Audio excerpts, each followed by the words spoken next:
नमस्कार साथियों, एक बार पुनः आपका स्वागत है अपने YouTube channel model school Asim.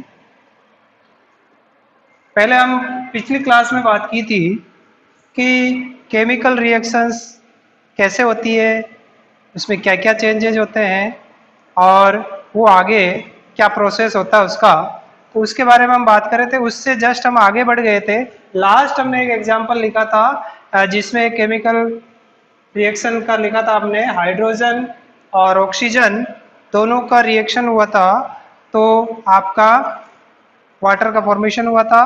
और एक और अपन एग्जांपल ले लेते हैं, जब मैग्नीशियम रिबिन को जलाते हैं तो मैग्नीशियम ऑक्साइड यानी धातु का मेटल का एक ऑक्साइड बन जाता है। तो इन दोनों एग्जांपल में आप देखिए कि दोनों को इन वर्डिंग में लिखी गई है, पूरा एक डिस्क्रिप्शन, पूरा नाम लिखा गया है। इस डिस्क्रिप्शन को जब ऐसा कोई और तरीका है जिससे कि ये शॉर्ट एंड स्वीट लगे, तो ये छोटा लिखोगे तो उससे अपना कुछ भी रिएक्शन बहुत ज़्यादा उसमें रिएक्टेंट्स होते हैं, बहुत सारे फिर प्रोडक्ट भी होते हैं। तो इस तरीके से लिखने में हमें बहुत सारी कठिनाइयों का सामना करना पड़ता है। तो there are many many problems. तो उन प्रॉब्लम्स को सॉर्ट आउट कैसे करेंगे? तो हम इसको जब रिएक्टेंट और प्रोडक्ट, ये आपको पता ही है कि रिएक्टेंट सब क्या है, ये जो लेफ्ट वाले हैं लेफ्ट साइड में, यानी एल एच एस। और रिएक्शन की डायरेक्शन आपको एरो से पता लग रही है कि ये डायरेक्शन है, तो इधर वाले तो होंगे एल एच एस साइड और ये होगी आपकी R H S side, right hand side और लेफ्ट हैंड साइड। तो अब इनमें इन दोनों में इधर जैसे रिएक्टेंट है, इधर प्रोडक्ट है, तो दोनों में बैलेंस होना भी बहुत जरूरी है। ठीक है, तो अब इनको छोटे से छोटे रूप में हम कैसे लिखे, किस सिंबल के रूप में लिख सकते हैं, ये आप जानते हैं। 9th में आपने जैसे पीरियोडिक टेबल पढ़ी थी, उसमें हमने बहुत सारे जो भी एलिमेंट्स है उनकी सब की सिंबल हमने लगभग लगभग आप मैं गलत नहीं हूं तो मैं यहाँ तक कह रहा हूँ कि जैसे 40 तक आपने याद किए होंगे। मैंने तो फिर भी आपको कहा था कि और जितना मोर एंड मोर आप जितना याद कर सके, लर्न कर सके सिंबल, वो करे, उससे हमें बहुत मदद मिलती है, हेल्प मिलती है। वो हेल्प अब हमें मिलेगी कहाँ पर, जब आपको केमिकल इक्वेशन लिखनी पड़ेगी उसी रिएक्शन की, तो उसको हम सिंबॉलिक फॉर्म में लिखेंगे। तो सिंबल हमें याद है, अच्छी तरीके से याद है कि हाइड्रोजन को सिंबल है H और ऑक्सीजन का है O, और वाटर को आप ऑलरेडी लिखते आ रहे हैं H2O, जानते हैं 6th क्लास से। वैसे ही सेम टू सेम बीच में प्लस लगा दीजिए और ये रिएक्शन की डायरेक्शन हो जाएगी।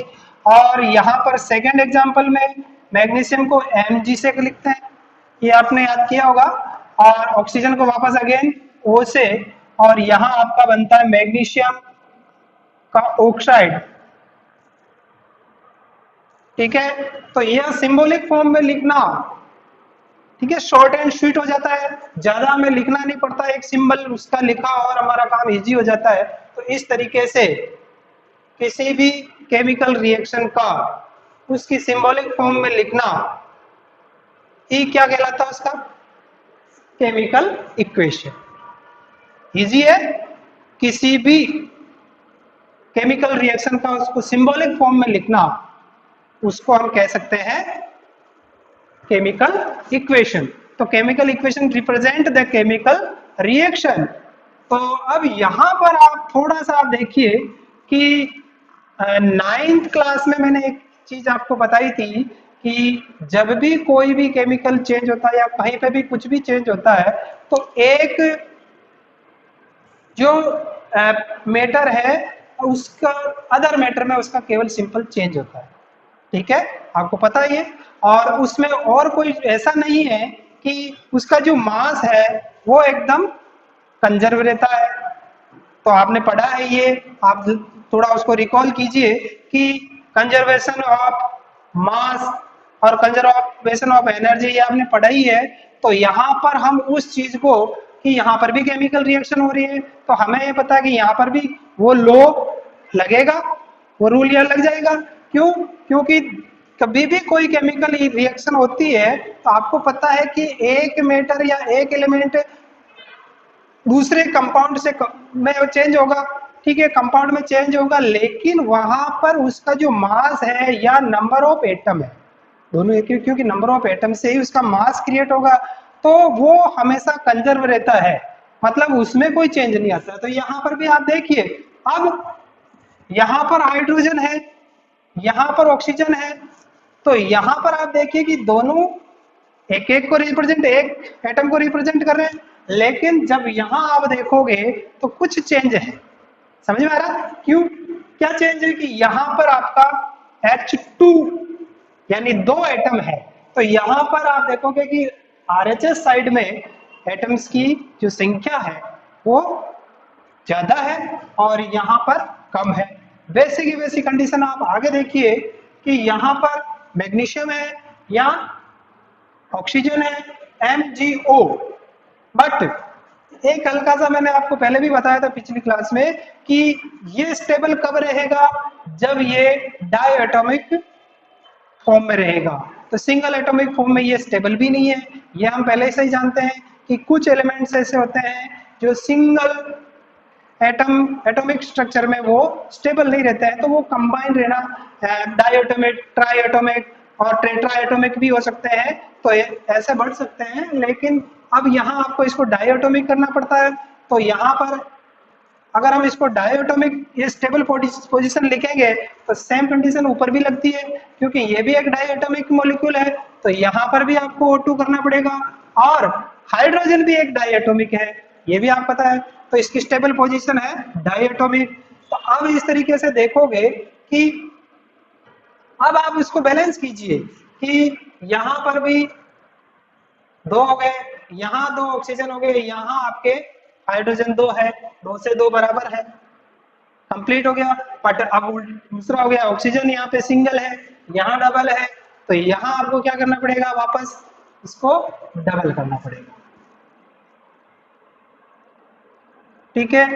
तो डबल करते ही आपका हाइड्रोजन हो गया 4, 2 मल्टीप्लाई बाई 2 4, तो यहाँ इसको आपको करना पड़ेगा वापस 2, तो 4 हाइड्रोजन 2 ऑक्सीजन एटम, यहाँ 4 हाइड्रोजन और 2 ये इसके आगे है, मतलब ये इस 2 इसको रिप्रेजेंट कर रहा है कि ये 2 H के लिए भी अप्लाइबल है और O के लिए भी अप्लाइबल है।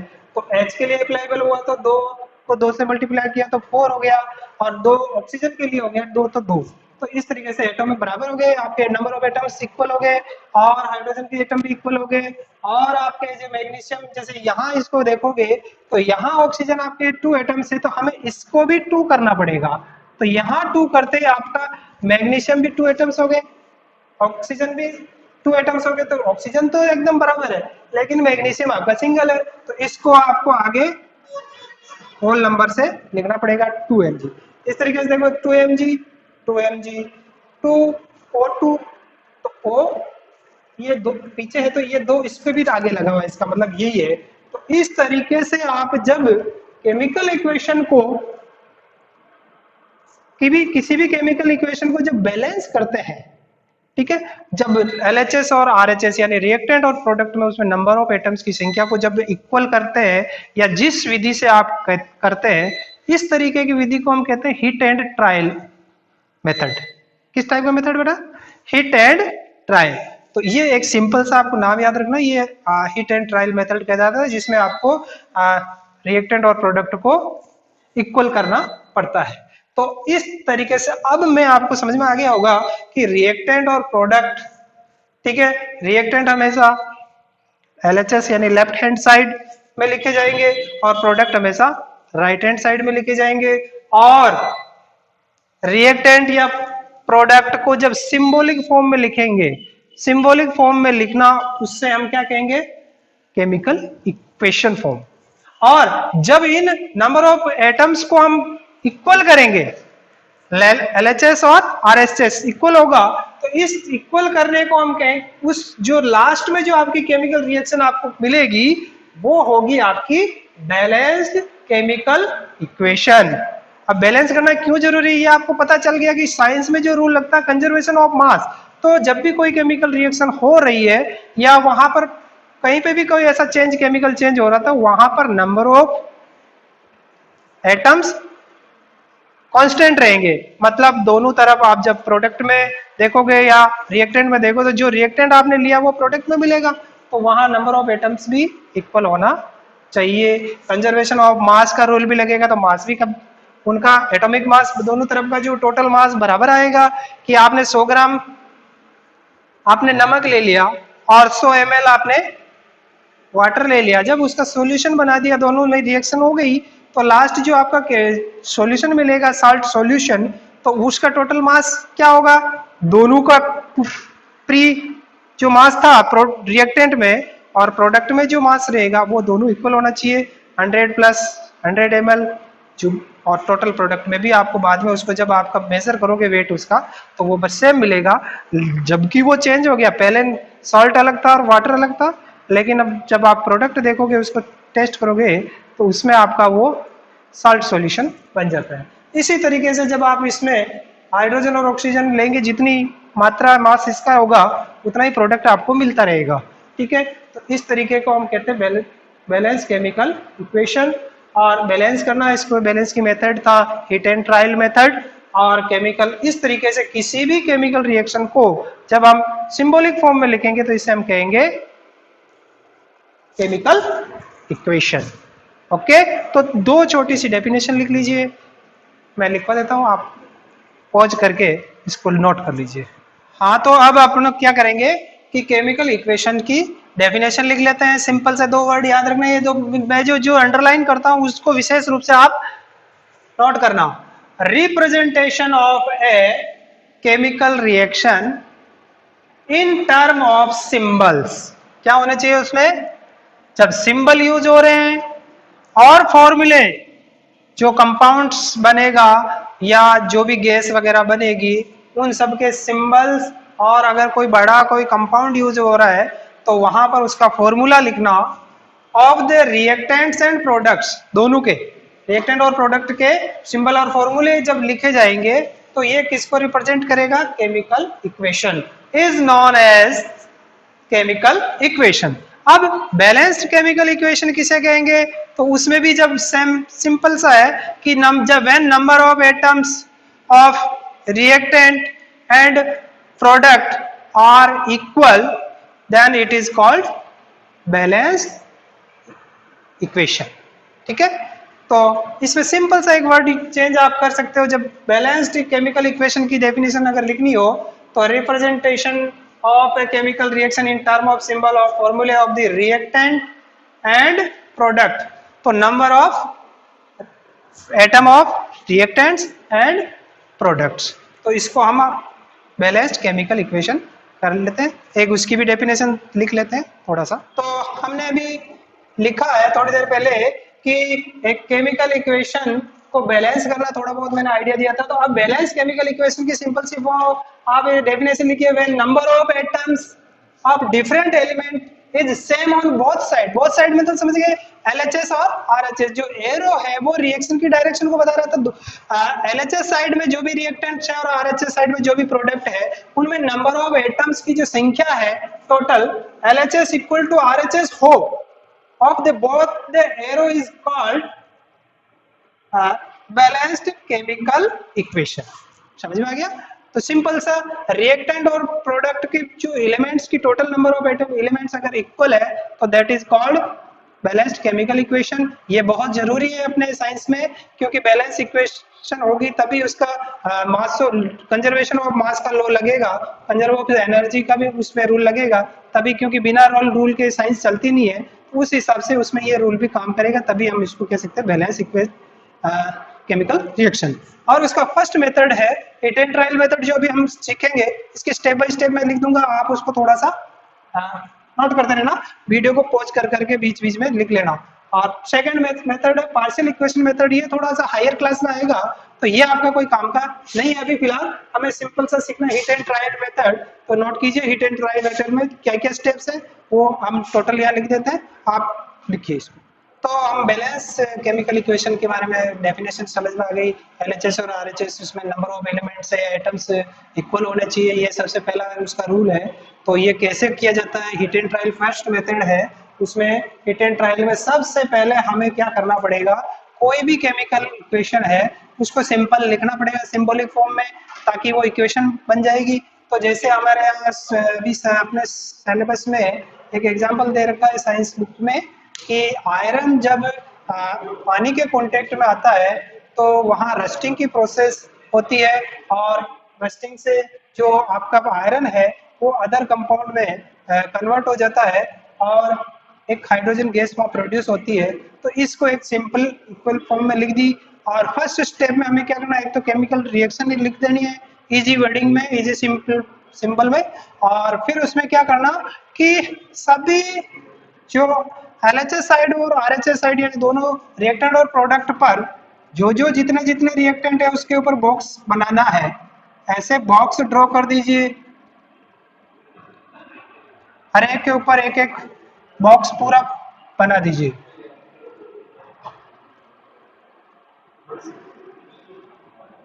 ठीक है, ऐसे बॉक्स बना दीजिए। अब इनमें कोई चेंज नहीं हो सकता, इसका मतलब बॉक्स के अंदर पैक है, जो भी चेंजेज होगा उसके बॉक्स के आउटसाइड में हम करेंगे कि नंबर ऑफ एटम्स कैसे बढ़ाने हैं, कम करने हैं, किधर बढ़ेगा किधर घटेगा। तो सेकेंड स्टेप जब हम स्टार्ट करते हैं तो स्टेप सेकेंड में क्या होगा कि एक सिंपल सी एक टेबल ड्रॉ करनी है। टेबल ड्रॉ करके उसमें एक 3 कॉलम बना लीजिए। पहले में एलिमेंट्स यानी टोटल जो भी एलिमेंट्स है उनका सिंबल लिख देंगे, और फिर एलएचएस साइड के जो भी सिंबल है उसमें कितने नंबर ऑफ एटम्स हैं और आरएचएस में उस एलिमेंट के कितने एटम हैं। तो यहाँ हम इजी एक फर्स्ट स्टेप हो गया, हमने बॉक्स बना लिए कंप्लीट। सेकंड स्टेप में हमें क्या करना है, एक टेबल बनानी है। टेबल बना के इसमें एलएचएस और आरएचएस साइड में जो जो एलिमेंट है उसके नंबर ऑफ एटम्स लिख लेते हैं। तो एलिमेंट्स यहाँ पे एक तो Fe यानी पैरासेल हुआ है, और ये हाइड्रोजन है, ऑक्सीजन है, और आरएचएस साइड में भी पैरस ऑक्सीजन और हाइड्रोजन है। तो इनका सिंबल लिख लीजिए। पहला Fe, 3 तरह के एलिमेंट्स यहाँ पे है, एटम है, और इनको अलग अलग लिख लिया। अब एलएचएस में उनके नंबर ऑफ एटम्स कितने हैं, तो यहाँ पर जैसे एलएचएस में Fe कितना है, सिंगल 1 है, और हाइड्रोजन कितना है, 2 है, और ऑक्सीजन कितना है, 1 है, और आरएचएस साइड में देखिए Fe3 है, तो यहाँ पर नंबर ऑफ कितने हैं, 3, और ऑक्सीजन कितने हैं, हाइड्रोजन कितने हैं यहाँ पे, 2। ठीक है, और ऑक्सीजन कितना है, 4। अब हमें पता है कि ये बैलेंस नहीं है, पता है सबको, क्योंकि यहाँ पर 1 है, यहाँ 3 है। तो हमें यहाँ पर law of conservation of mass यहाँ अगर अपन अप्लाई करें तो यहाँ पर वो यहाँ पूरा कंप्लीट नहीं चल लग पाता है। तो हम इसको अब क्या करेंगे, बैलेंस करेंगे। तो बैलेंस करेंगे तो अब नेक्स्ट एक टॉपिक ये ध्यान रखना कि जैसे ही आपको बैलेंस करना स्टार्ट करना है तो उस एटम को पकड़िए, सबसे पहले उसको कैच कीजिए कि जिसमें नंबर ऑफ एटम ज्यादा है, सबसे ज्यादा है, यानी एलएचएस में भी हो सकता है और आरएचएस में भी हो सकता है। तो आप देख रहे हैं बिल्कुल क्लियर नजर आ रहा है कि यहाँ ऑक्सीजन में 4 है। तो सबसे पहले हम किसको बैलेंस करना स्टार्ट करेंगे, जिसकी नंबर ऑफ एटम संख्या हाइयर है। तो ऑक्सीजन को हम लेते हैं, तो यहाँ पर ऑक्सीजन 4 है, तो इधर भी 4 होने चाहिए।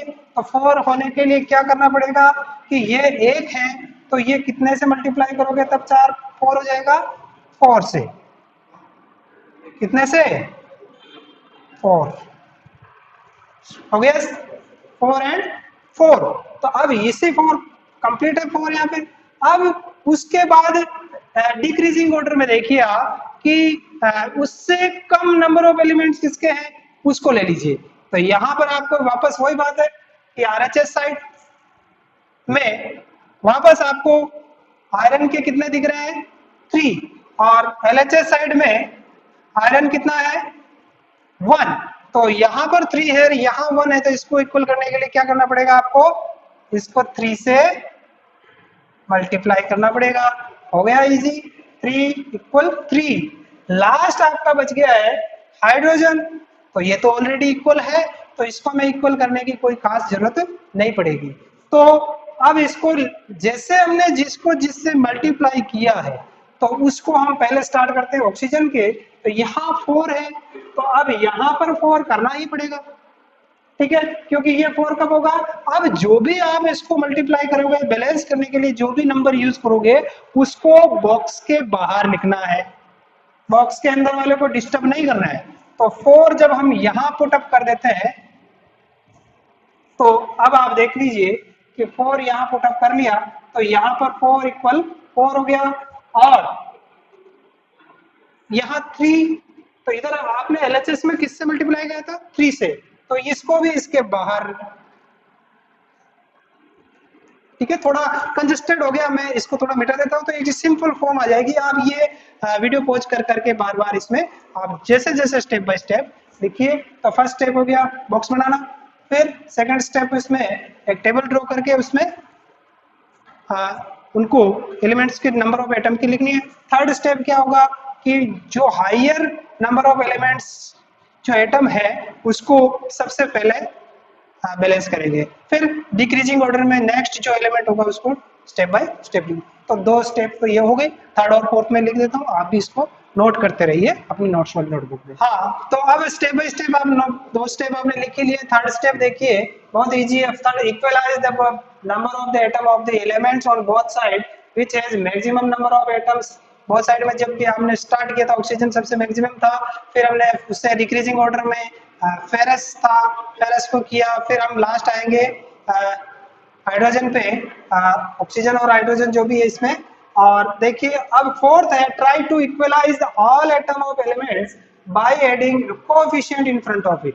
कोएफिशिएंट यानी एक होल नंबर लिखनी है सामने, ठीक है, जो भी लिखना है बॉक्स के बाहर लिखना है, लेकिन होल नंबर होनी, हाफ वगैरह कुछ नहीं होना चाहिए, होल नंबर जो कोएफिशिएंट होगी वो बाहर होगा। फिर लिखिए लास्ट, अब देखिए आप इसमें हमारा रह गया था हाइड्रोजन, अभी भी इसमें बैलेंस नहीं है, तो आप पहले देखिए हाइड्रोजन नंबर ऑफ एटम्स ज्यादा किधर है, तो यहाँ पर हाइड्रोजन 4 और 2 इसको मल्टीप्लाई होगा, ये ध्यान रखना आप, ये अगर इसके फ्रंट में है और यहाँ पर जो भी 2 3 होगा वो इससे मल्टीप्लाई ही होता है, ये रूल है। तो 4 2 जा 8, और आप यहाँ नंबर ऑफ एटम 8 है और इधर कितने हैं अपने 2, तो अब किससे मल्टीप्लाई करना पड़ेगा, इसको किससे मल्टीप्लाई करना पड़ेगा, बिल्कुल राइट, 4 से मल्टीप्लाई कर दो तो ये आपका हो जाएगा 4 2 जा 8। अब आप देख लीजिए दोनों तरफ एकदम नंबर ऑफ एटम इक्वल है, LHS इक्वल टू RHS, आपने मैथ्स में पढ़ा होगा, तो ये बहुत वही रूल यहाँ लगेगा, 3Fe Fe3 4 ऑक्सीजन, ये क्योंकि सब इसके बिल्कुल आगे तो 4 इसके लिए भी है और इसके लिए भी है, तो 4 4 ऑक्सीजन 4 4 2 जा 8, total number of atom hydrogen 8 है, तो 4 2 जा 8, this is called balanced chemical equation and this method is called hit and trial method. अब थोड़ा सा एक और नोट कर लीजिए कि लास्ट स्टेप आता है कि केमिकल इक्वेशंस को उसमें जो भी एलिमेंट्स या एटम पार्टिसिपेट हो रहा है या जो भी कंपाउंड हो कुछ भी हो उसका फिजिकल स्टेट भी मेंशन करते हैं। वैसे ये जब नेसेसरी हो तभी करते हैं, नॉर्मली नहीं करते हैं, लेकिन होना बहुत जरूरी है। अगर आपको किसी केमिकल इक्वेशन को फुल बैलेंस लिखना है तो उसमें फिजिकल स्टेट भी होना चाहिए प्लस फिजिकल कंडीशंस, वो किस कंडीशन में हो रही हो कोई केमिकल इक्वेशन, जैसे वो उस समय उस केमिकल रिएक्शन जब कंप्लीट हो रही है वहां पर टेम्परेचर कितना है, एटमॉस्फेरिक प्रेशर कितना है, या आप कह सकते हैं कि कोई कैटलिस्ट यूज कर रहा है जो उसकी स्पीड बढ़ा रहा है, ये भी हो सकता है, या वहाँ लाइट है, या वहाँ इलेक्ट्रिसिटी यूज हो रही है, या वहाँ लाइट प्रोड्यूस हो रही है, या एनर्जी वहाँ जो भी एब्जॉर्ब हो रही है वो सारा उसमें मेंशन करते हैं। तो फिजिकल स्टेट को अब लिखेंगे किस जगह, ये बेसिक क्वेश्चन है। तो आप मोस्टली जब भी केमिकल इक्वेशन होती है फिजिकल स्टेट जो भी होगी वो उसके जस्ट पास में छोटे ब्रैकेट में उसको एक सिंबॉलिक फॉर्म में लिखा जाएगा, यहाँ पर भी इसके पीछे लिख दिया जाएगा, यहाँ पर भी इसके पीछे एक सिंबॉलिक फॉर्म, यहाँ पर भी सिंबॉलिक फॉर्म में। तो वो सिंबल्स क्या क्या यूज होते हैं वो आप लिख लीजिए 2 मिनट, मैं वो सारे फिजिकल स्टेट के सिंबल आपको नोट करवा देता हूँ और आप पहले इसको उतार के फिर उसको फिजिकल स्टेट को सिंबल याद कीजिए और नोट भी कीजिए। हाँ, तो पुनः वापस अगेन फिजिकल स्टेट और कंडीशंस को हम लिखने के जो सिंबल्स है किसी भी केमिकल रिएक्शन में, उसका सिंबल्स नोट करेंगे ब्रैकेट में, स्मॉल ब्रैकेट में, उसी के कंपाउंड या एलिमेंट या आइटम्स के नजदीक पीछे की तरफ बैक साइड में। फिजिकल स्टेट जैसे कोई सॉलिड फॉर्म में है, जैसे कि आप यहाँ ही बात कर लेते हैं, अपन लिखी थी आयरन जो है सॉलिड है, तो उसका सिंबल लिखेंगे अपन सिंपल सा स्मॉल एस, ब्रैकेट लगा के स्मॉल एस। ऐसे ही लिक्विड अगर कोई चीज यूज हो रही है, वहां पर लिक्विड स्टेट में यूज हो रही है, तो वहां उसके पीछे की तरफ लिक्विड एल लिखेंगे। और गैसियस स्टेट है, यानी गैस वाली स्टेट है, तो वहां उसमें कोई भी प्रोडक्ट में हो चाहे रिएक्टेंट में हो, ये भी ध्यान रखिए, ऐसा नहीं कि भाई रिएक्टेंट्स के लिए ही लिखेंगे, प्रोडक्ट के लिए नहीं, ये दोनों में यूज होगा। तो गैसियस स्टेट कहीं अगर गैस प्रोड्यूस हो रही है या इसमें इन्वॉल्व है, तो वहां पर जी से उसको सिंबलाइज करेंगे।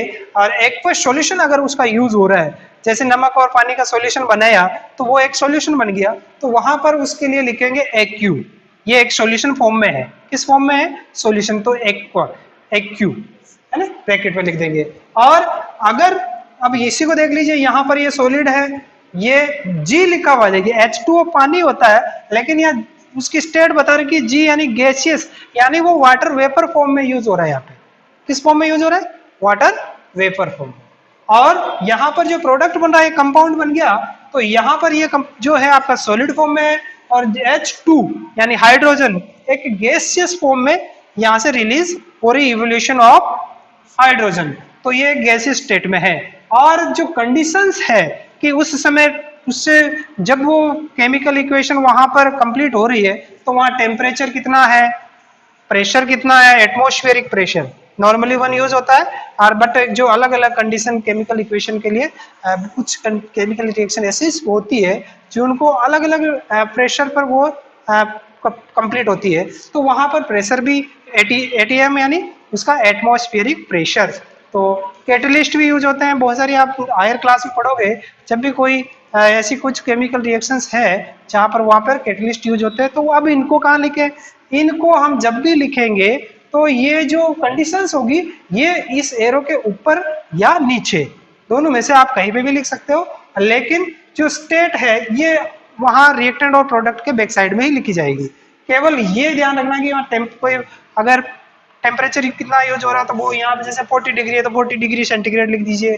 प्रेशर 1 एटीएम तो 1 एटमॉस्फेरिक प्रेशर। एटलीस्ट कोई भी हाइड्रोजन गैस यूज हो रही है या कुछ भी यूज हो रहा है आपका कैटलिस्ट, तो वो यहाँ आप लिख सकते हो, Zn है, ZnSO4, कुछ भी, बहुत सारी आप पढ़ोगे हायर क्लासेस में, तो वहां पर हम इसको डिस्कस कर लेंगे। और अब आपको ये याद करना है, केवल लिखना ही नहीं है। तो मैं कभी भी आपसे बात करूं तो ये आप मुझे आंसर करेंगे, जैसे स्टेट का सिंबल है एस, लिक्विड के लिए स्मॉल एल, स्मॉल जी, एक कोई सॉल्यूशन बन रहा है तो एक क्यू, और फिर आपकी कंडीशन को कहाँ लिखते हैं, तो एरो के अप एंड डाउन दोनों, बिलो या आप कैसे भी लिख सकते हो। थैंक यू वेरी मच, मिलते हैं नेक्स्ट अपनी क्लास जब भी होगी, हम वापस उसी में बात आगे बढ़ाएंगे। अब हम इसके बाद अपना जो टॉपिक चलेगा कि टाइप्स ऑफ केमिकल इक्वेशंस, थोड़ा सा अब विस्तृत होता जाएगा। तो ये बेसिक नॉलेज आपको होना चाहिए, और इस तरीके से ये केमिकल कैसे इसको हम बैलेंस करते हैं, फिर उसको कैसे उसकी फिजिकल स्टेट और कंडीशन लिखते हैं, और किस मेथड को कहते हैं, हीट एंड ट्रायल मेथड। तो प्यारे बच्चों, कंप्लीट कर लेना। Thank you very much, keep it up.